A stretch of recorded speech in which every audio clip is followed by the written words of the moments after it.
Vous ne rêvez pas, nous sommes bien en mer Méditerranée, où vivent des milliers de grands cétacés.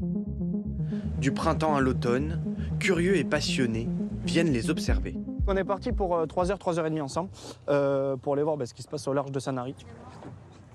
Mathieu et son équipage du jour partent pour une nouvelle exploration à 40 km des côtes, dans le sanctuaire Pélagos, une zone protégée qui s'étend de la France à l'Italie.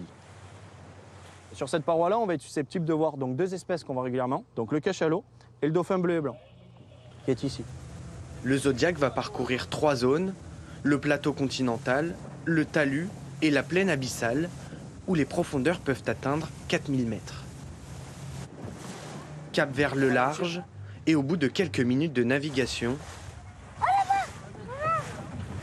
On dirait des orques. il s'agit en réalité d'une famille de dauphins bleus et blancs. C'est le dauphin qui est le plus commun devant chez nous et le plus courant. Et c'est des dauphins qui font grosso modo 1m50, 1m80 pour 120, 150 kg.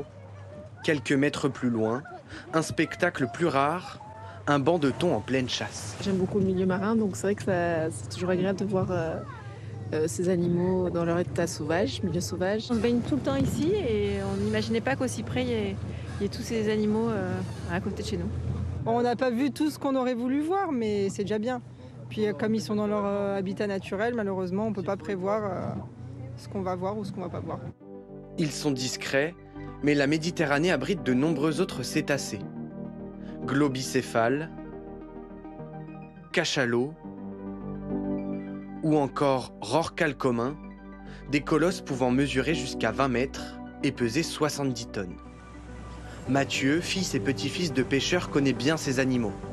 Il les observe tous les jours depuis près de 25 ans. Quand je travaillais pas bien à l'école, mon père il disait il est puni, il vient avec moi travailler, il vient avec moi à la mer, alors que au fond de moi, j'étais le plus content d'être puni comme ça, quoi. C'est mon jardin, c'est mon secteur. On va dire de Marseille à Saint-Tropez, c'est une zone que je connais très très bien. Surtout la partie du large, des fois on discute avec des gens qui ont dit ouais, moi j'ai grandi dans cette calanque ou j'ai grandi dans cette rue. Moi j'ai grandi ici, dans cette zone-là, du large où on voit tous ces animaux. La présence de ces mammifères au large de nos côtes remonte à l'Antiquité. Mais aujourd'hui, plusieurs menaces pèsent sur eux, comme l'observent les chercheurs du laboratoire d'Ulysse à l'université de Toulon. Sur les 8 espèces de mammifères marins qu'on a en Méditerranée, par exemple le rorqual donc, est considéré comme vulnérable, comme le cachalot. C'est beaucoup de problèmes avec les collisions, le transport maritime. Ils sont tous aussi impactés par les bruits qui est émis par les bateaux.